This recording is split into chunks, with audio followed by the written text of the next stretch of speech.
Matapos maanol ang kasal nila ni Chris Aquino, abala ngayon si James Yap sa pag-aasikaso sa adoption sa anak nilang si Bimby dahil sa ilalim ng batas, illegitimate na ito ngayon. Ano naman kaya ang birthday wish ni James para sa kanyang dating asawa? Alamin sa Star Bites, hatid ni Aubrey Carampel. Nagkausap na raw sina James Yap at Chris Aquino matapos lumabas ang desisyon ng Makati Regional Trial Court na null and void ang kanilang kasal noong July 10, 2005. Si Chris daw mismo ang tumawag kay James. Sa kasalukuyan, maayos naman daw ang relasyon ng dalawa bilang magkaibigan. Nalaman talagang tumawag agad sa akin. Sinabi niya, congrats. Congrats. Single na tayo. So, ang sinabi ko, congrats din. Happy ka. Sabi niya, very happy. May konting concern nga siya sa akin. Sabi niya sa akin, malas daw ako this year. So, kailangan ko daw pumunta sa Cebu. Sabi? Oo, sa Feng Shui. Sabi ng Feng Shui, malas daw ako.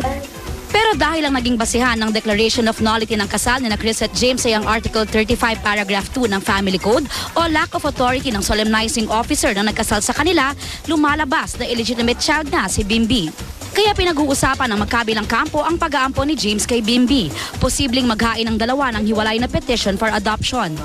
Sinabi ko nga sa kay Chris na sabi ko, i-adopt mo si Bibi Jane. Legitimate siya sa'yo.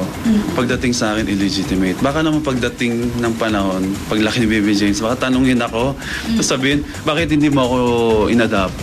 Diba? Ano yung sasagot ko niyan? So, yun yung mga pag-uusapan namin ni Chris talaga, na sana maintindihan niya yung ganun. Pero in this case kasi, pakasal sila, tapos na-declare later on na null and void yung marriage, and then naging illegitimate ang effect dun sa bata. Kaya kailangan nilang mag-file ng adoption proceedings independent from each other kasi nga hindi na sila mag-asawa para maging legitimate yung bata. At dahil nga single na muli si James, hindi raw muna niya iniisip ang muling pagpapakasal. Wala rin daw siyang date sa Valentine's Day, araw ng birthday ni Chris. Kinabukasan naman ang birthday ni James. Valentine, siguro ako, sa bahay lang. Zero. Walang walang date. So, kasi kinabukasan ng birthday ko, may game ako eh.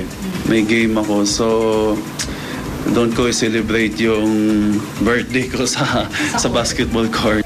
Nang tanungin kung anong birthday wish niya para kay Chris, matipid ang kanyang sagot. Ang wish ko para sa kanya, sabihin ko na lang personal sa kanya, ayaw ko na sabihin dito.